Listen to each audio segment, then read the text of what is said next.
só sente necessidade de definir um conceito de literatura brasileira aquele que antes sente a necessidade de vê-la como uma entidade autônoma. É natural que desse conjunto de necessidades emerja uma verdadeira obsessão em torno da ideia de suas origens. Tal preocupação, como se sabe, está no centro das visões historiográficas que moldam, de forma geral, a forma como a literatura brasileira se vê ainda hoje. Essa questão, aliás, está na base da formação do profissional de letras no Brasil. E como um de seus representantes, gostaria de começar contando algo de minha história pessoal. Em 1985, anteontem, eu estava no segundo ano do curso de graduação em letras na Unicamp e fazia minha primeira disciplina de literatura brasileira com a professora Enide Yatsuda Frederico. Isso é bem a cara do Brasil, né? Professora de literatura brasileira 1, Enide Yatsuda. Depois de discutirmos os capítulos iniciais da formação da literatura brasileira, de Antônio Cândido, trechos de trabalhos de Alfredo Bozzi e Afrânio Coutinho e outros de que já não me lembro, foi-nos dada a tarefa de escrever um texto indicando qual o momento que considerávamos, nós, os estudantes, como o inicial da literatura brasileira. Eu confesso que achava aquela discussão, desde esse tempo, né, um pouco ociosa e não sabia muito bem como abordar o problema. Entendi o ponto de vista de Antônio Cândido, entendi o ponto de vista de Afrânio Coutinho, entendia que Alfredo Bozzi começasse sua história concisa com os textos dos viajantes e não via muito como avançar além do fato de que, como diz o próprio Antônio Cândido, nesta matéria, tudo depende do ponto de vista. Assumindo isso, decidi inventar um ponto de vista que fosse diferente de todos aqueles estudados em classe. Decidi também fazer uma provocação e defendi em meu texto o argumento de que uma literatura só revela autonomia quando propõe um modelo, ou uma estética, ou uma escola, que seja aceita e praticada em outros lugares. Assim, a literatura brasileira começava na década de 1950 com a eclosão de um movimento literário que teria sido o primeiro a nascer no Brasil e somente depois teria aparecido na Europa, ou seja, a poesia concreta. Quero lembrar que isso aconteceu exatamente na mesma época em que se deu a ruidosa polêmica entre Augusto de Campos e o mais famoso professor da Unicamp, àquela altura, se não em outras, Roberto Schwartz, em torno do poema Pós-Tudo. Se a poesia concreta não havia sido muito estimada na Unicamp até ali, não é difícil imaginar o grau de hostilidade que havia contra ela naquele momento. Era muito, enfim, né, havia um demoniamento daquela coisa toda. Foi uma provocação, evidentemente, né? Devo dizer que a professora foi generosa e sensata, muito mais sensata que o estudante, reconheça-se. Levou em conta o argumento, deu uma boa nota ao trabalho e discutiu a proposta em aula, rejeitando-a educadamente. 30 anos depois dessa experiência, continuo sem saber muito bem como avançar na discussão em torno das origens da literatura brasileira. E nem mesmo o fato da Wikipedia, fonte de conhecimento por excelência desses nossos tempos, atribuir no verbete concrete poetry a primazia da poesia brasileira sobre os demais países, os alemães já são mais reticentes. Na Wikipedia em alemão, vem lá umas experiências alemãs de 1930 e só depois os brasileiros. Então, aparentemente, eu estaria certo, né? Então, mas mesmo assim decidi não continuar essa linha. Por isso aqui, gostaria de pensar o conceito de literatura brasileira deixando de lado a questão das origens e partindo da consideração de que se estabeleceu um paradoxo em torno da ideia de autonomia da literatura brasileira na crítica e na historiografia literária no Brasil, que interessa para a discussão de um conceito de literatura brasileira. Por um lado, há uma sofreguidão em afirmar-se a independência da literatura brasileira em relação à portuguesa, o caso extremo sendo possivelmente o de Afrânio Coutinho. Embora todos conheçam, eu não resisto à tentação de citar, né? Com a afirmação de que existe, citando, uma tendência nacionalizante diferenciadora surgida como o primeiro homem que aqui assentou o pé, mudando de mentalidade, interesses, sentimentos. Ou seja, é a defesa de que simplesmente por pisar no território que depois seria o Brasil, o europeu já inaugurava o país e garantia a independência da literatura que ali se escreveria. Uma das ideias mais estranhas que eu jamais li na vida, né? Por outro lado, no entanto, há a mesma sofreguidão em se afirmar continuamente o caráter derivado da literatura brasileira. A compreensão de que a autonomia jamais foi atingida, já que no Brasil o movimento geral seria sempre de um esforço nunca pleno de atualização em relação aos modelos desenvolvidos naquilo que eu vou chamar aqui de países centrais.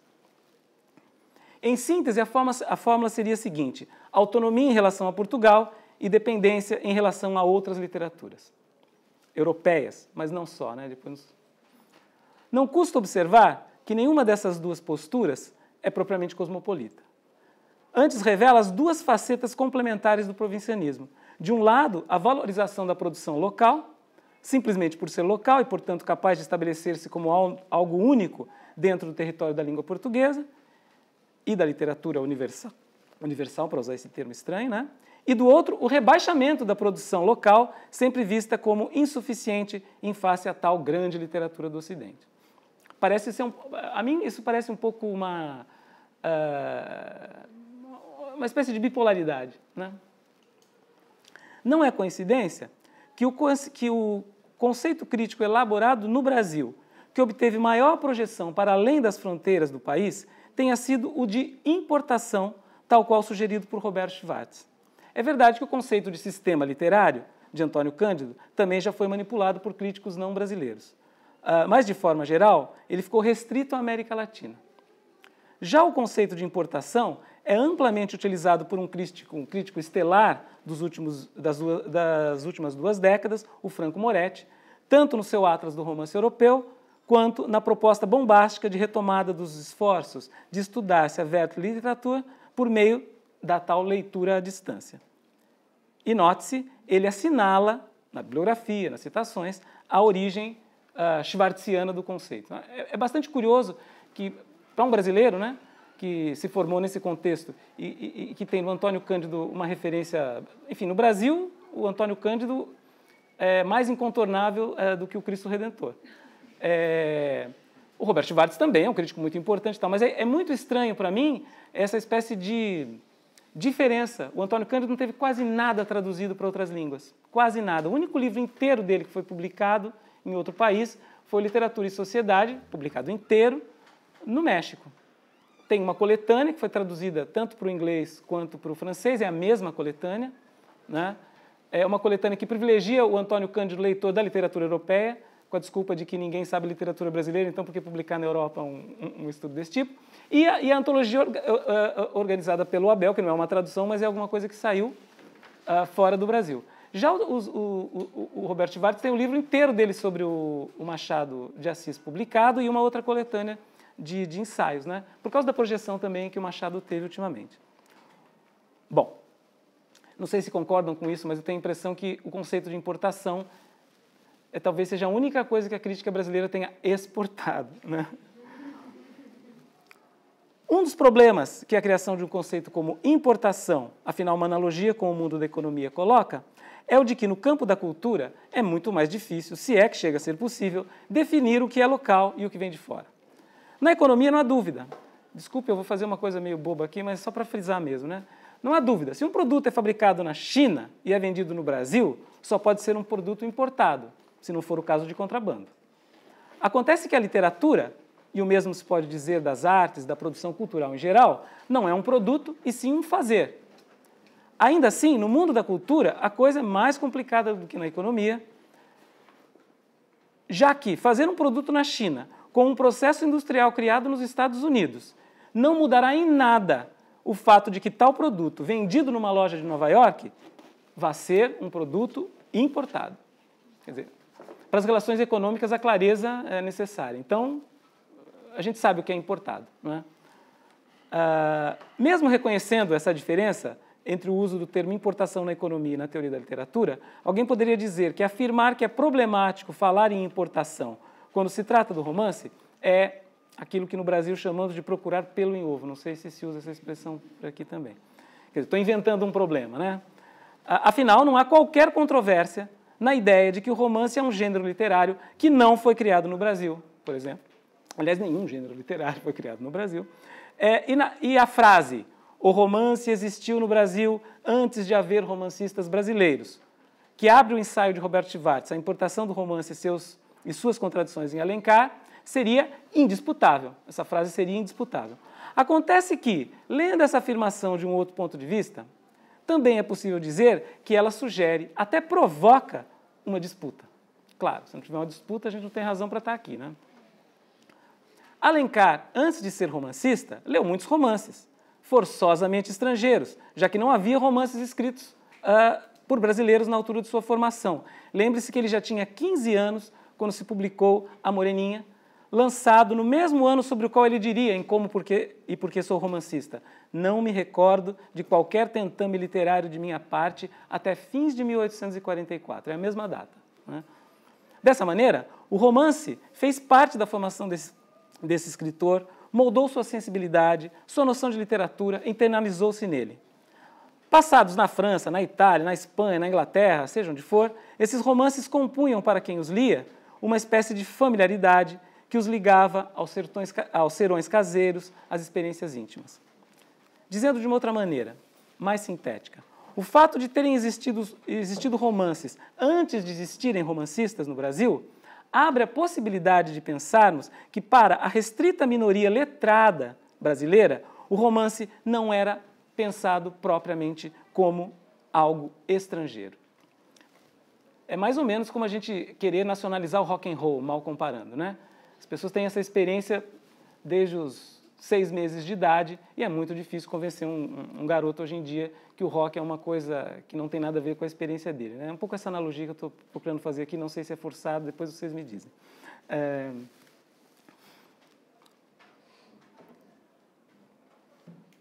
E isso não se restringe, quer dizer, essa possibilidade de ter isso, essa coisa estrangeira, em tese como própria, né? Não se restringe à incorporação pela leitura. Há quem viva no Brasil, artificialmente, é verdade, segundo os moldes do mundo burguês europeu. Isso eu não estou falando do século XIX, não, estou falando até hoje. Não podemos nos esquecer de que a sociedade brasileira era e é radicalmente dividida, de forma que as experiências de indivíduos de uma classe podem ser completamente diferentes da dos indivíduos de outra classe, o que gera percepções muito diferentes do que seja o nacional para uns e outros, o que, aliás, a argumentação de Roberto Schwartz acerca da compatibilidade entre escravidão e capitalismo moderno só faz reforçar. Não se quer dizer com isso que o romance, num passe de mágica, pela simples sensação de seus leitores, tenha completamente anuladas suas origens fincadas na experiência burguesa europeia e passe a ser automaticamente brasileiro, mas simplesmente, o que se quer dizer é que o conceito de importação, quando aplicado ao romance, complica-se muito e talvez até não se aplique. Para tentar deixar isso um pouco claro, vejamos a análise de Senhora levada a cabo por Roberto Schwartz. Então, para poder justificar aqui minha posição, de querer afastar um pouco esse conceito, vou direto onde ele surgiu e fazer uma discussão muito breve. Por isso que diz que demora um pouco para o naturalismo prometido aparecer, né? Temos que passar por Senhora antes. Para ele, a divisão entre matéria local e forma estrangeira é crucial e define as contradições e, no limite, o fracasso do romance. O livro seria atravessado por uma fratura enorme, pois de um lado teríamos o mundo brasileiro das personagens secundárias, cujas vidas são movidas pelo sistema do favor, e de outro teríamos o mundo liberal europeu, no qual vive a elite, representada pelo par central da trama, Fernando Seixas e Aurélia Camargo. Tudo isso ficaria muito visível naquilo que Schwartz considera o defeito mais evidente de Senhora, citando o seu desfecho açucarado, pois o fecho róseo, ou pelo menos edificante, ainda citando, não é especialmente ligado à literatura brasileira, mas ao romance de conciliação social de Feuillet e Dumas Filho, por exemplo, que foram influências diretas. Então, tentei resumir aquele ensaio em um parágrafo que não é tarefa tão fácil. Vejamos, no entanto, o que possibilita esse fecho, que é uma coisa que, como leitor, sempre me incomoda muito. O fecho é esse, mas o que na trama possibilita isso? Porque a gente pode chegar a um final feliz de 800 formas diferentes, né? E eu acho que no caso do Senhora temos nuances que não estão percebidas. Como se sabe, a possibilidade de final feliz se coloca com o pagamento que Fernando Seixas faz a Aurélia de todo o dinheiro com o qual ela lhe comprara como marido. Todos se lembram de que Fernando, logo a partir da manhã seguinte à humilhação que sofre, na noite de núpcias, afinal não concretizada, inicia uma transformação, digamos assim. Recusa-se a usar os presentes que a Aurélia lhe dá, chegando mesmo a comprar escova de dentes e pente de um mascate que passa pela rua. É uma cena muito significativa do romance. E torna-se um funcionário exemplar. Ele que era um funcionário totalmente relapso, né? Passa a ir todo dia no horário certo e tudo mais. Com isso, ele mostraria dignidade e, ao mesmo tempo, encontraria meios de, em menos de um ano, amealhar a quantia que garantiria seu resgate financeiro e moral definitivo. Devo dizer que é uma quantia exorbitante, a quantia de 100 contos de réis naquele momento. Comecemos fazendo as contas, ou melhor, deixemos que o próprio Fernando as apresente. Ele vai dizer isso para Aurélia. A senhora me pagou 100 contos de réis, 80 em cheque do Banco do Brasil, que lhe restituo intacto, e 20 em dinheiro.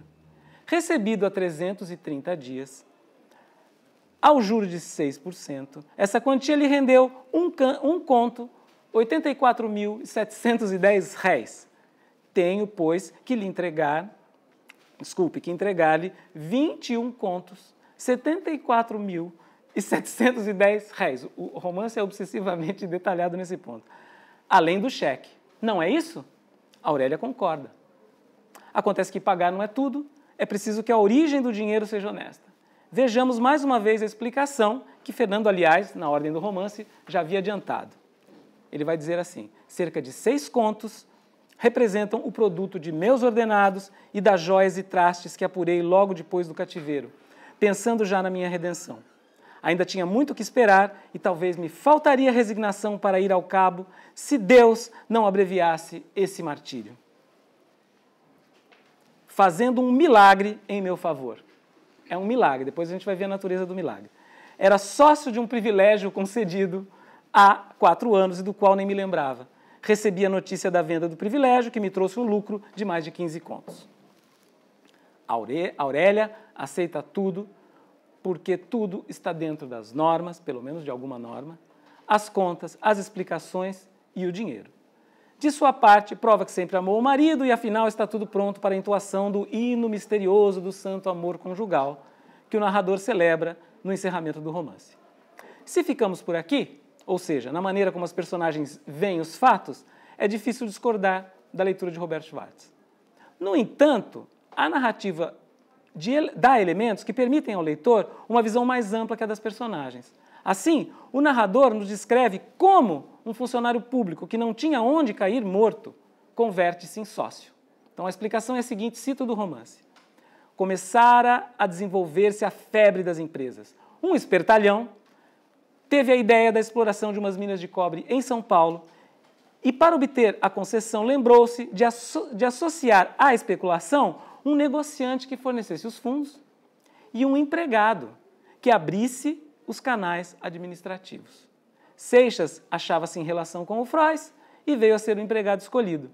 A seu pedido, o requerimento subiu como um balão cheio de gás, do gás de pomposas informações. O despacho não se demorou. É assim que ele se tornou sócio, virando aquilo que chamamos de um pistolão dentro da máquina. É por esse meio que ele se torna sócio, pela posição que ocupa na máquina do Estado, o bom e velho patrimonialismo, para evocar o conceito clássico da sociologia. Adicionalmente, o negócio das minas em si não dá em nada, e o que rende os 15 contos ao rapaz é fruto de pura especulação. A venda da concessão, que só pode ter o nome de privilégio, é como o narrador se refere a ela. Nada se produz, o que torna difícil falar em saída burguesa edificante, no meu ponto de vista. Haveria ainda os outros 6 contos. Em princípio, ganho dentro das regras compatíveis com a moral burguesa daqueles romances dos autores mencionados pelo Roberto Schwartz. Sim, era dinheiro dele, seus ordenados e o que tinha antes de casar-se. Mas como uma pessoa consegue viver durante quase um ano sem tocar em seus ordenados ou em suas economias? Com alguém pagando-lhe todas as contas, é claro. Ou, dizendo de outra forma, vivendo à brasileira, de favor. Que é exatamente o que Fernando faz durante todo o tempo entre o casamento e o resgate. Ele pode não usar os objetos luxuosos de toilette comprados por Aurélia, Pode deixar guardadas as roupas novas e só usar as que ele já tinha antes do casamento, mas aceita os almoços, os jantares, o tílburi que o leva ao trabalho, os bilhetes de teatro e todas as outras coisas. Sem mencionar o esquecimento dos juros. Agora vou ser um pouco cruel com o romance, né? Nesse detalhismo. Sem mencionar o esquecimento dos juros relativos aos 80 contos pagos em cheque. Que regra do capitalismo burguês moderno permite que se devolva um cheque 11 meses depois de recebido e simplesmente por não ter sido descontado, ele fica isento de juros? Eu posso tentar fazer lá no banco, acho que vai ser difícil. E duvido que no tempo do Alencar fosse um pouco diferente. Esse gesto, eu era adolescente a primeira vez que eu li, achei isso estranhíssimo. Ela aceita o cheque, cobram-se os juros dos outros 20 contos, mas ele ainda está devendo 4 contos, porque aqueles outros 80 lá iam render 4 vezes de juros o que renderam os 20, né? Eu não sei se isso é muito... Obviamente, o argumento eu estou estendendo muito, né? Mas é importante para a gente ver no livro como isso aparece, né?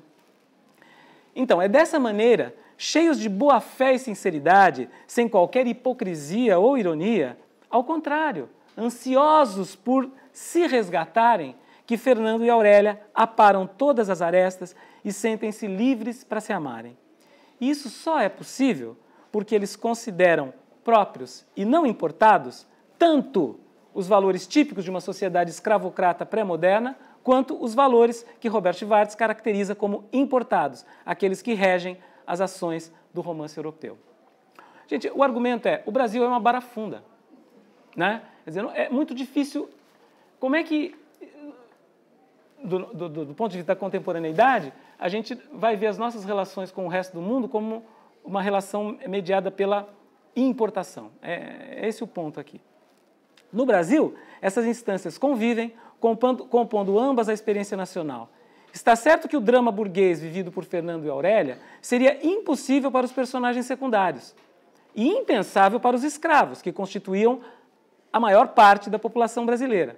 Afinal, é preciso ter relações pessoais para obter quaisquer privilégios. No entanto, a experiência nacional no Brasil não se restringe a uma delas, nem a de uma elite que vive uma vida burguesa semelhante à que se vive na Europa, nem a da escravidão, que nada tem a ver com ela e a sustenta, nem a do homem livre pobre que se equilibra entre ambas. A experiência nacional no Brasil era e é a da convivência entre todas essas experiências. Paradoxalmente, exatamente por causa da enorme desigualdade, as diferentes classes podem viver em realidades paralelas, artificialmente sempre é verdade. De maneira que uma elite pode pautar sua vida por valores supostamente importados, como Aurélia e Fernando, ainda que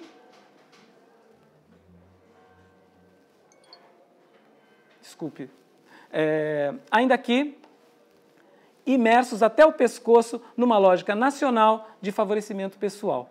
E não vamos entrar no mérito de o favorecimento pessoal ter sido extinto nos países de modernidade avançada, que é outro mito que está por trás disso, porque supostamente na Europa não existe mais o favorecimento individual, né? Como se as relações pessoais não azeitassem mais nenhuma máquina na Alemanha, por exemplo, né? Pensando assim, não há fracasso formal em Senhora, ou se há, deve ser buscado noutra parte. A síntese operada por Alencar pode ser muito diferente da de Machado de Assis, mas ainda assim é uma síntese formal complexa, trabalhada nos limites estreitos da convenção romântica, ao mesmo tempo importada e nacional. Toda essa discussão sobre Senhora tem a função aqui de limpar o terreno para uma proposta de abordagem da história da literatura brasileira, desembaraçada da preocupação constante com a autonomia ou com a importação. Isso equivale a assumir, como parte da tarefa de quem estuda a literatura brasileira hoje, a percepção de que ela é especificamente brasileira, já que lida o tempo todo com matéria local, dirige-se a um público local, está muito longe ainda de se internacionalizar, e dialoga com um conjunto já bastante volumoso de obras produzidas no país, por um lado, mas também faz parte da literatura ocidental, a qual seus leitores estão também expostos. Eu não vou discutir aqui dependência, essas coisas todas, que talvez amanhã, a partir da leitura do texto do professor Paulo Franchetti, a gente tenha a ocasião de discutir. Então, como seria pensar o romance naturalista, por exemplo, nessa perspectiva? O naturalismo é uma escola literária, por assim dizer, demarcável. Seu lugar de origem é a França, seus pressupostos estéticos são estabelecidos com relativa clareza, seus praticantes, muito conscientes do que fazem, garantem-lhe um certo grau de homogeneidade, sua cronologia está estabelecida sem maiores polêmicas. Por isso é muito melhor estudar o naturalismo, para os meus propósitos aqui, do que o romantismo, por exemplo, né? Que é um mundo enorme, mais difícil da gente circunscrever para uma fala mais ou menos rápida. No Brasil, o movimento estendeu-se bastante, gerou um número significativo de obras, mas a imagem que deixou, a julgar pelo que dizem a crítica e a história literária, é a de uma grande importação mal sucedida. Talvez Lúcia Miguel Pereira tenha sintetizado de forma eficaz essa imagem de fracasso numa frase como esta. Cito a Lúcia Miguel Pereira. A melhor prova de que o naturalismo nos foi imposto pela moda está em ter sido tão mal assimilado. Vejamos nesse sentido, ainda que brevemente, a leitura de 2 livros do naturalismo brasileiro. Eu estou me referindo muito especificamente ao naturalismo de escola. Eu não considero o Romance de 30 um romance naturalista. Ele é, em parte, naturalista, há experiências aproximáveis, mas um romance que tem a estreia de Lúcio Cardoso, Cornélio Pena, não posso chamar isso em bloco. Naturalismo e Cornélio Pena na mesma frase, só tiver o não no meio, porque não há como a gente assumir essa visão, né? Então, comecemos com O Homem, de Aloysio Azevedo, aparecido em 1887. Ao apresentá-lo por ocasião do relançamento dos romances completos de Azevedo pela editora Martins, nos anos de 1950, o romancista José Geraldo Vieira caracterizou-o como obra eivada de defeitos artesanais e de atitudes científicas. É o pior prefaciador de um livro, né? Convido para prefaciar o livro e ele já acaba com o desejo, né? Se o leitor vê na livraria, não compra. Não é possível que vá comprar um livro desse. O cientificismo da obra, aliás, fora apontado desde a sua primeira recepção. E José Veríssimo, já num artigo de 1888, diria: o senhor Aloysio de Azevedo escolheu para assunto de seu romance um caso patológico, uma variedade de nevrose histérica. É natural que Veríssimo identifique este como um assunto do romance, já que a protagonista, Magda, apresenta sintomas que eram geralmente ligados à histeria. Um crítico de nosso tempo, Marcelo Bulhões, chega a definir com mais precisão a condição da moça como histeria ninfomania. Esse é um texto de 2003. De fato, há na trama um médico, o Dr. Lobão, com nomeada de grande cirurgião do Brasil, que antecipa esse diagnóstico logo da primeira vez que Magda tem um acesso de febre. Mal a examina e quer saber, para surpresa dela, se tem tido muitos namorados. E completa: não convém que esta menina deixe o casamento para muito tarde. Noto-lhe uma perigosa exaltação nervosa que, uma vez agravada, lhe pode interessar os órgãos encefálicos e degenerar em histeria. Ela teve uma febre, gente. Quem lê o romance, ela teve uma febre, né? A questão a ser feita aqui diz respeito à função desse médico na economia do romance. Seria ele a voz autorizada a ligar carência sexual e histeria e determinar com isso uma posição cientificista do romance como um todo? Segundo o citado Marcelo Bulhões, sim, já que o caracteriza como, ele vai dizer que esse médico é, citando, o porta-voz do segmento naturalista da obra. E o crítico assume a visão desse personagem como a visão que o livro estaria propondo sobre a histeria, a mulher e tudo isso, como vou retomar a frase aqui. Então, o crítico que diz que o médico é o porta-voz do segmento naturalista da obra, ele também assume a visão desse personagem como a do livro ao todo, ao dizer, sem hesitar, que a ausência de um homem é a causa da degradação da saúde de Magda. Eu estou pegando dois críticos muito distantes no tempo, mais de 120 anos, para a gente ver que... eu não sei se isso é em toda parte, mas no Brasil a primeira recepção é uma coisa impressionante. Cola um troço no livro e o escritor nunca mais se livra dele. Se prestarmos atenção ao conjunto de 4 epígrafes do romance, lá encontraremos uma boa pista de que as coisas podem não se passar bem dessa forma. Uma delas, eu só vou comentar duas, é extraída de um livro de um médico francês, Paul Briquet, que diz o seguinte: as paixões e as afecções morais simples são os únicos elementos que predispõem à histeria. Estamos falando de um médico que escreveu esse livro na década de 30 do século XIX, antes de Charcot, que é o grande estudioso, e ele está dizendo, histeria tem nada a ver com sexo, né? Note-se que a observação é precisa e exclui o desejo sexual dos elementos que predispõem à histeria. De fato, em livro do nosso século sobre a histeria, Briquet é assim apresentado. É um livro brasileiro de um psicanalista. Para este autor, a continência sexual é fator secundário ou inexistente como causa da histeria. Mais do que isso, Briquet, segundo Charcot, é o primeiro a afirmar cientificamente a histeria masculina, rompendo, portanto, com o estigma de que se tratava doença de mulheres sexualmente insatisfeitas. Uma outra epígrafe, extraída do Tratado de Frenopatias de Ghislain, diz que a alienação é, bem considerada, uma dor. A infelicidade está na base do maior número de loucuras. Trata-se de uma formulação que lida hoje parece compatível com a ideia de trauma freudiano. Quer dizer, o Aloysio Azevedo abre o livro dele com citações com epígrafes como essa. Tudo isso indica que há divergência sobre o que seja a histeria entre a visão do personagem médico, o Dr. Lobão, e o enquadramento do projeto geral do romance que se pode localizar a partir da epígrafe. É muito difícil aceitar, portanto, que narrador e personagem andem no mesmo passo e que o Dr. Lobão possa ser porta-voz de outra coisa que não o de uma ciência ultrapassada, cartilha já velha. Ele diz, numa certa altura, eu, por mim, rezo pela cartilha velha. O próprio personagem diz isso.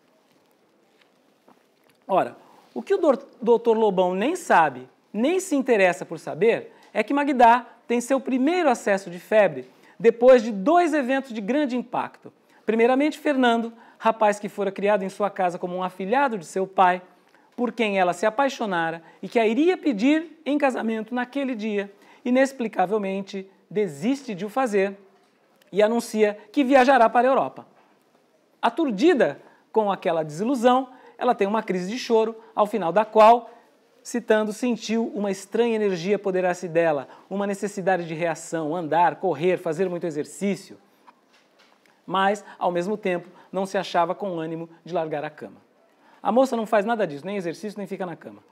Antes, chama o pai e lhe comunica a decisão de se casar com um outro pretendente, que é claramente um sacripanta, né? Ela vai para o outro lado. Aí vem o segundo evento, aquele que desencadeará a febre. O pai, para evitar a decisão precipitada, não quer ver a filha casada com aquele camarada, vê-se obrigado a explicar-lhe que Fernando era, na verdade, seu irmão. A partir daí é que o estado de Magda vai se agravar lenta e continuamente. E o livro se ocupa longamente dos sonhos da moça. Acontece que esses sonhos vão adquirindo, pouco a pouco, um estatuto de experiência e passam a competir com a realidade, a ponto de, a uma certa altura, com saudades do filho que tem e com quem convive em seus sonhos e delírios, externar sua preferência por aquela vida paralela. Para mim, o mais interessante do livro é isso, né? Quando a gente está mais ou menos a meio do romance, a narrativa é tomada por esses sonhos, de tal maneira que ele vai construindo lentamente essa fusão entre a experiência do sonho e a experiência real dela, de tal maneira que o desfecho do livro vai ser o que é.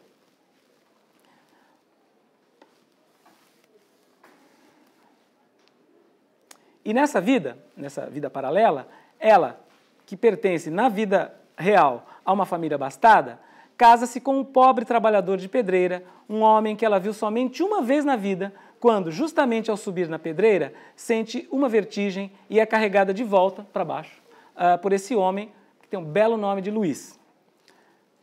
E é mais um português de pedreira na obra para se somar a todos aqueles de O Curtiço, na obra do Aloysio Azevedo. Quando, naquilo que poderíamos chamar de vida real, Luiz se casa, ela o mata. E a sua jovem mulher também. Num estudo recente, de 2014, ao tratar da histeria em Zola, Sophie Ménard destaca como um de seus elementos centrais a espetacularização dos sintomas, usualmente expostos no espaço público.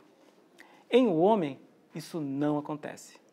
Os sintomas são testemunhados ou pelos familiares e pelo médico, já que Magda permanece quase o tempo todo no espaço doméstico, ou apenas pelo leitor, que tem acesso ao conteúdo de suas visões. Além disso, como já observado, o narrador opta por expor o que segue dentro da cabeça de Magda e o livro pode mesmo ser lido como uma espécie de romance policial às avessas, já que o leitor conhece o criminoso e suas motivações, mas os demais personagens nada podem saber, já que toda a relação com Luiz se trava naquela realidade paralela vivida por Magda. Ou seja, O Homem é um romance naturalista, mas é também um romance psicológico, à sua maneira. Se há nele cientificismo, é um cientificismo imprevisto. Não é a hereditariedade que age, não é o meio, enfim, nada do cientificismo padrão do naturalismo brasileiro, e sim os mecanismos mentais de Magda. E o fato de o leitor moderno encontrar, numa revista médica francesa, um artigo que discute o caso de Magda em Um Homem, não à luz da ciência da época, mas sim da psicanálise, apenas reforça essa sua peculiaridade. Não sei, achei por acaso na internet, uma médica chamada Teresa Pinto, que não sei se é portuguesa, se é brasileira, que discute a psicanálise a partir do texto um artigo muito interessante desses que quase nunca acontece de alguém de outra área pegar o texto literário, né? Então, falei, nossa, então eu não estou tão maluco assim, o texto tem esse interesse, né? É como se a Luísa Azevedo, mais que importar um modelo de romance, contrabandeasse, por meio de sua própria leitura, elaborando-a literariamente à sua maneira, as teorias científicas que haviam servido de base ao próprio modelo, rompendo com isso com a visão padrão de histeria e de constituição do que seria uma psicologia feminina naquela altura, desvinculando-a completamente do anticlericalismo, com que aparece em Zola e Mirbeau, por exemplo, entre outros romancistas franceses. Bom, vai ter muita histérica no final, né, nos romances finais de Zola, Lourdes, essas coisas que têm a ver com a religião, né? Dessa maneira, ele elabora uma visão bastante peculiar, o Aloysio, que engendra um romance reconhecível como naturalista, mas que, ao mesmo tempo, constitui-se como uma outra coisa. Bom, então, talvez a metáfora não seja boa, mas se fala em importação, eu posso falar de contrabando, né? Ele não só importa o Zola, mas importa o que o Zola leu também. E aí vai criar algum tipo de incidência nesse modelo, né? Veja, eu não estou querendo aqui falar se o livro é bom ou se o livro é ruim, né? Essa discussão é outra discussão. Só dizer que, como importação, é um pouco estranha essa importação, né? Como toda importação no plano da cultura, né? O curioso aqui é que não é a matéria local, né? Para mim, o homem é importante nessa argumentação, porque não é a matéria local que incide sobre os caminhos do romance, segundo essa leitura. É a própria matéria francesa, né? que vai ser relida e vai fazer um romance que pode ser muita coisa, mas parecido com Zola, não é. A ciência... Não, pulando um parágrafo. No segundo livro que discutiremos rapidamente aqui, A Carne, de Júlio Ribeiro, talvez o mais mal afamado romance do Brasil, publicado em 1888, o problema da importação do modelo naturalista é ainda mais intrincado. Trata-se de um livro destruído, tanto pela crítica de seu tempo quanto pela posterior. A lista de restrições que lhe tem sido feitas é enorme. E vamos nos restringir a apenas uma, a mesma atribuída ao homem, o cientificismo ligado à exploração da histeria da protagonista, que se chama Lenita. Ora, Lenita não é histérica. Ela é uma moça rica que tem desejo sexual, que se masturba, que tem vida sexual mesmo sendo solteira. Mas não tem nenhum, eu já li várias vezes o romance, nenhum ataque histérico, nenhum. E nem nada que se assemelhe a um ataque histérico. Isso acontece com outro romance muito pouco conhecido, escrito no Pará, pelo Marques de Carvalho, em que a personagem é histérica e ela é tida como histérica pela crítica. Você lê o romance e fala, uma hora vai aparecer essa histeria. Não. É um caso de incesto, o irmão a estupra, é uma coisa horrorosa, mas ela nem desejava o irmão, né? É uma coisa muito curiosa. Ela é a histérica sem desejo, no caso, se a gente for admitir essa crítica do primeiro momento, né? Bom, mas voltando aqui. Uma vez que recebera do pai educação esmerada e moderna, analisa cientificamente seus desejos, nos termos da época, irritada por ser, ela, uma mulher que se vê como intelectualmente superior, acometida pelos mesmos impulsos que sentiam as escravas. Ela fica muito brava com isso. E olha que ela é muito aberta, ela vê uma diferença. No livro, ela vê uma cópula entre um touro e uma vaca, depois vê uma cópula entre dois escravos e admite que há uma diferença. Há toda essa linha, né? A ciência entra na história, então, mais como obsessão dos protagonistas do que como base científica do arcabouço do romance, que é o que se encontraria num projeto naturalista brasileiro fracassado. Acontece que a moça se apaixonará pelo filho do proprietário que a recebe em sua fazenda depois da morte do pai. Antes de conhecer Barbosa, esse é o nome do rapaz, ela descobre que se trata de um tipo votado à ciência, que vivera na Europa, onde estudara com Darwin e trabalhara com uma cientista francesa que era tradutora de Thomas Huxley para o francês. Ao saber de tudo isso, fica ansiosa por conhecê-lo. É verdade que o primeiro encontro é desastroso, e o que aparece diante da moça não é um refinado cientista, mas sim um homem cansado que chega em casa depois de um longo período fora, caçando no meio da mata. Então ele está sujo, desarranjado e de péssimo humor por causa de um ataque de enxaqueca. A decepção dela é grande e ela se irrita considerando um caipirão que caça como um caboclo. Toda aquela... enfim, né, ele é o caboclo, é o misturado, né, me fugiu a palavra que a gente usa nesses casos. E não o homem refinado que sua imaginação criara. Na manhã seguinte, no entanto, ao caminhar pela fazenda, ela sente, sem ver de onde vem, um cheiro bom de sabonete Legrand e de charuto Havana. A fonte desses aromas, logo ela verá, ser Barbosa. E nada poderia ser mais sedutor para ela do que esses sinais de sofisticação que repõem em seu horizonte o cientista idealizado. Isso tudo, a ação do livro se passa em 1887, numa fazenda de algum lugar do interior de São Paulo. Lembrando que o interior de São Paulo é rico hoje, né? Mas naquele tempo era um sertão desgraçado. E logo a ciência os unirá. Ela ficará encantada com os amplos conhecimentos de Barbosa, externado nas verdadeiras lições de zoologia e botânica que ele dá fortuitamente ao avistar os animais e as plantas que vivem nas matas da fazenda. Tem uma página inteira sobre abacaxi. O Barbosa ele é capaz de falar da família dos abacaxis, é uma coisa impressionante aquilo. Passarão a trabalhar juntos, os dois, num incrível laboratório moderno, montado na velha casa grande senhorial da fazenda do interior de São Paulo. O contraste não será pequeno. Vou citar aqui um trechinho bem curto da descrição disso daí.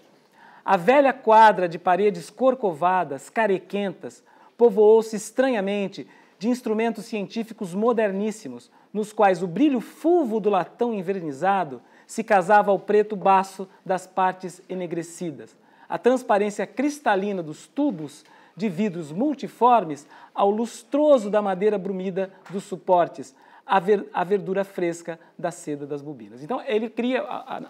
é bastante longo, porque ele vai explicar o tipo de lâmpada, tudo isso que tem lá. Mas é aquela coisa, você imaginando aquela velha casa senhorial brasileira, sem forro, de telha-vã, e um laboratório com os instrumentos mais... o iPhone que ainda não saiu, já estava lá. E ali, sob a luz dos lampiões, eles farão experiências físicas com a eletricidade. E criarão um mundo próprio, totalmente alheio à realidade que os envolve. Eles são a encarnação da modernidade num ambiente arcaico. Tornam-se amantes e sua prática sexual é sempre mediada pelo mundo da sofisticação e da alta intelectualidade. Basta dizer que numa de suas cenas de amor, de suas tardes de amor, em plena mata da fazenda, Barbosa dá instruções a uma lenita nua para que fique na exata posição de uma estátua de Michelangelo. Quando chegam à perfeição naquela tarefa, afinal artística, o desejo está em seus paroxismos, mas o ato sexual que se segue não é descrito. São as famosas reticências que aparecem ali. Sérgio Buarque de Holanda também se irrita particularmente com o desfecho do romance e afirma que o suicídio do herói é minucioso e científico. Também nessa linha de que o cientificismo estraga o romance. Ora, num certo sentido, isso é a mais estrita verdade. Depois de ser abandonado por Lenita, Barbosa decide se matar e toma um veneno poderoso que lhe causa uma longa paralisia, num processo detalhadamente descrito, do ponto de vista do próprio Barbosa sempre. E lá está ele na cama, sem poder falar, sabendo que vai morrer, quando vê a mãe e se arrepende do suicídio. Sente falta de ter alguém parecido com ele próprio ali. E aí, citando o romance, se houvesse quem entendesse de fisiologia, quem estabelecesse a respiração artificial, até que fosse completamente eliminado o veneno, arredar-se-ia a morte, a vida voltaria. Mudassem as circunstâncias, outrem fosse o paciente e Barbosa salvava. Isso é o Barbosa pensando ali aquelas horas de agonia dele. E o leitor sabe que isso é verdade. Ele saberia sim como livrar um outro paciente do veneno. Afinal, já fizera isso quando Lenita fora picada por uma cobra, num episódio em que se desenhara não apenas a vitória do homem superior contra a natureza, mas também contra o conhecimento tradicional, já que ele se recusara a adotar o tratamento do costume que lhe fora sugerido pelo pai e, por isso, Lenita se salva. O laboratório parecia ter razão em voltar as costas à roça. Mas quem salvará o chefe do laboratório, em plena roça, quando for necessário? Ninguém. O laboratório se liga a Londres, a Paris, a Bélgica, tem alguma coisa que vem da Bélgica nesse laboratório e tal, mas permanece isolado no lugar em que finca seus alicerces, ou cujos alicerces empresta, demonstrando na prática que nem os benefícios da ciência são propriamente universais. O grau de artificialismo que a presença da ciência confere ao romance, portanto, é enorme. O problema crítico é avaliar se isso torna o livro artificial ou se artificiais são as personagens e as situações, né, cujas grandes qualidades passariam a ser vistas em perspectiva irônica. A crítica tem tendido maciçamente para a primeira hipótese. O livro é uma coisa artificial, cientificista, né, e simplesmente não funciona. No entanto, a segunda hipótese não parece ser absurda, se faz sentido aquilo que muito rapidamente se sugere aqui.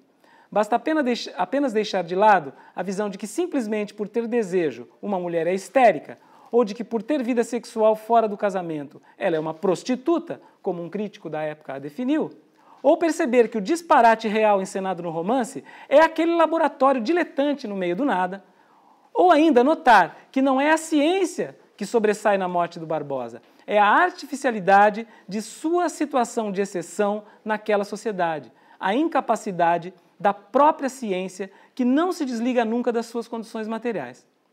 Talvez não seja exagero dizer, nesse sentido, que A Carne é o único texto do período que se coloca em posição comparável ao Alienista de Machado de Assis, nesse ceticismo em relação aos benefícios da modernidade, cujo apanágio é a ciência. É muito diferente a comparação, é apenas que eu não conheço outro romance do período ou outra obra de ficção do período que me dê a mesma impressão de alguém que está duvidando desses valores centrais. Ao mesmo tempo os está importando e duvidando deles, né, da sua eficácia. Preferimos, no entanto, não. A Carne não importa ao modelo, dialoga com ele de forma a mostrar sua artificialidade. E, mais surpreendente, carrega dentro de si uma autoironia não prevista inicialmente pelo modelo. Poderíamos falar numa autoironia do narrador que se revela, por exemplo, na descrição de uma cerimônia de fechamento de corpo feita pelos escravos, na qual cada uma das plantas utilizadas tem seu nome popular, mamoninho bravo, nhandirova, cuidadosamente traduzido para o nome científico, que aparece entre aspas em itálico, né? Datura stramonium, essas coisas. Num procedimento, por assim dizer, barbosesco. É típico do que o Barbosa faria, que o personagem faria. A cena se passa entre escravos e seu único efeito é irmanar o narrador culto e zeloso da ciência com o leitor, que aprecia essa literatura tão próxima à que se fazia em França. Preferimos, no entanto, ressaltar como a autoironia se revela no borramento das fronteiras entre realidade e ficção em dois momentos da obra. O primeiro é a dedicatória em francês a Zola, porque o livro tem uma dedicatória, e um crítico brasileiro do século XX, o Agripino Grieco, vai reclamar do francês do Júlio Ribeiro. Como é que ele pode ter um francês tão ruim? Eu não sei do que ele está falando, porque para o meu francês está tudo bem, mas o meu francês também não é exemplo para ninguém, né? Mas é muito curiosa essa crítica, né? O livro é ruim, logo na dedicatória, porque olha só, está devendo para o Balzac. Então, o primeiro, né, desses dois que eu pretendo analisar, é a dedicatória em francês a Zola, assinada não por Júlio Ribeiro, mas por Gilles Ribéraud. Uma posição previsivelmente submissa surge logo no início dessa dedicatória, na afirmação do autor de que não tem a pretensão nem sequer de seguir as pegadas de Zola, de que não o imita, não é capaz nem disso, mas sim o admira. E essa mesma posição se confirmaria no fecho com a legenda que aí vem em italiano: tu guia, tu senhor, tu mestre. Algo diferente, no entanto, vai se insinuando. A essa submissão se mistura uma outra coisa. No meio do discurso humilde, introduzindo a ideia de que sua obra é apenas uma vela, imagem que ele usa, diante do sol que a obra de Zola representa, insinua-se uma outra atitude menos reverente, com o uso de uma interjeição. Diantre, eu não conhecia essa palavra, fui lá no dicionário moderno e estava lá, expressão arcaica. Aí fui olhar no Petit Larousse de 1906, que a definia assim: palavra, uma interjeição, né, que se emprega no lugar de diabo, com os diabos. Quer dizer, ele está dedicando aquele gênero e ele fala assim, mas que diabo? Né? No meio daquela coisa, né? Isso é uma dissonância, me parece. Né? Um pouco mais adiante, a irreverência se aprofunda e surge um tom algo zombeteiro em que o dedicador, antecipando uma recusa, lança: aceita a dedicatória que lhe dirijo? Por que não? Bom, o caráter farsesco está aqui. É evidente que ele não está esperando que o Zola vá saber disso. Ele claramente brincando com esse negócio. O resultado desse vai e vem é que a dedicatória resulta, pelo menos, ambígua. Ao mesmo tempo que se constitui como uma filiação, afinal, na página anterior, Zola aparecera como príncipe do naturalismo, por outro, revela consciência do verdadeiro disparate que representa a própria dedicatória. É um Zola ausente que se dirige o inexistente Jules Ribéraud. O segundo é a menção ao próprio Júlio Ribeiro, segundo momento, né? Agora dentro do corpo do romance. Ao próprio Júlio Ribeiro numa cena famosa. Lenita, depois de abandonar Barbosa, vai para a cidade de São Paulo e de lá envia uma carta pedantíssima que tem o seguinte trecho. É uma vingança dela. No início do livro, o Barbosa vai viajar, vai para Santos e manda uma carta pedantíssima para ela. Aí ela, no fim, brava com ele, manda uma carta também pedantíssima. Eu vou ler um pequeno trecho que diz assim: entrei ontem em uma casa de modas, a Mascote. Atraíram-me a atenção bronzes de Barbedienne, expostos em uma vitrine interior. Alguns eram reproduções das que eu possuo. O Oplitódromo, conhecido por Gladiador Borghese, a Vênus de Milo, a Vênus de Saloma. Outros eu ainda não conhecia, o Menino da Cesta, por Barriat, a Bacante do Cacho, por Clodion. Que bronze adorável esse, que verdade nos planejamentos, que morbidez suave de postura. No rosto metal parece ter o emaciamento, a transparência fosca da pele viva. Os olhos como que se cerram em um êxtase de volúpia. Encomenda de Júlio Ribeiro. Um gramático que se pode parecer com tudo, menos um gramático. Não usa cimonte, nem lenço de alcobaça, nem pincenê, nem sequer cartola. Gosta de porcelanas, de marfins, de bronzes artísticos, de moedas antigas. Tem, ao que me dizem, uma qualidade adorável, um verdadeiro título de benemerência. Nunca fala, nunca disserta sobre coisas de gramática. Encerramento da citação. Ao comentar essa passagem, o então jovem crítico Alfredo Pujol diria: Esta carta é um dos elementos de escândalo na carne, carta-anúncio, carta-reclame, onde Júlio Ribeiro nem sequer teve escrúpulos de exibir a sua personalidade, o seu nome, e em cheio, com todas as letras, e ainda mais as suas qualidades adoráveis. Quais seriam essas qualidades adoráveis? Conhecer os bibelôs da moda e não se comportar como um gramático, porque a gente pode extrair do texto, né? Enfim, ser moderno, estar atualizado. Mas a carta talvez não seja uma forma de autopropaganda. Ela nos dá a perturbadora sensação de que esse Júlio Ribeiro se parece demais com a Lenita e com o Barbosa. É mesmo mais culto ou mais atualizado que a culta Lenita, já que conhece bibelôs que ela desconhece. Pertence, portanto, ao mundo artificial de Lenita e Barbosa, um mundo onde se colecionam réplicas em bronze de estatuária neoclássica, dentro de um ambiente escravocrata. Eu não tenho tempo aqui de comentar toda a parte dos escravos que tem nesse romance. Toda a gente diz que não pertence ao livro e eu acho que não dá para discutir. O livro não existe sem essa parte, mas ela fica de fora aqui. Se ela teve uma estátua de gladiador para conduzi-la a um intenso orgasmo superior por meio da masturbação, ele em breve terá a bacante já encomendada para o que quer que deseje. Porque é uma cena famosa do livro também, essa estatuazinha, o êxtase histérico, o ser histérico dela foi na contemplação desse corpo masculino perfeito desse gladiador. A impressão que a carne deixa ao leitor de hoje é a de que ele se utiliza da moda literária importada de seu tempo para questionar a intelectualidade brasileira toda exatamente por sua artificialidade. Vendo-se nesse espelho, os homens de letras que receberam o livro não se reconheceram nele. Preferiram culpar o espelho e condenar as personagens e o autor, sem perceber que elas eram uma outra imagem de si.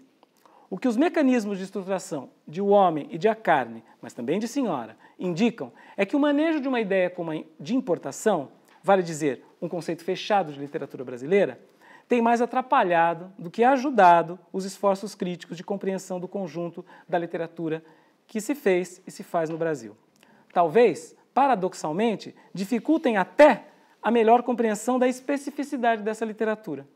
É natural que o acúmulo, agora já historicamente estendido, de uma tradição literária construída no Brasil, tenha produzido algum tipo de especificidade, aquela que localizamos em certos casos paradigmáticos, como o de Guimarães Rosa, por exemplo, mas não só. Se pode ser verdade que essa especificidade é filha de um exercício autônomo de criação num dado espaço voltado, em certa medida, para os seus próprios problemas, é também verdade que ela é fruto de um complexo jogo de diálogos com outras tradições construídas em outros espaços. Se há importações, há também contrabandos e outros tráficos, em várias direções que formam a intrincada trama que compõe essa tradição. E é necessário estar atento para todos esses aspectos. Era isso, obrigado.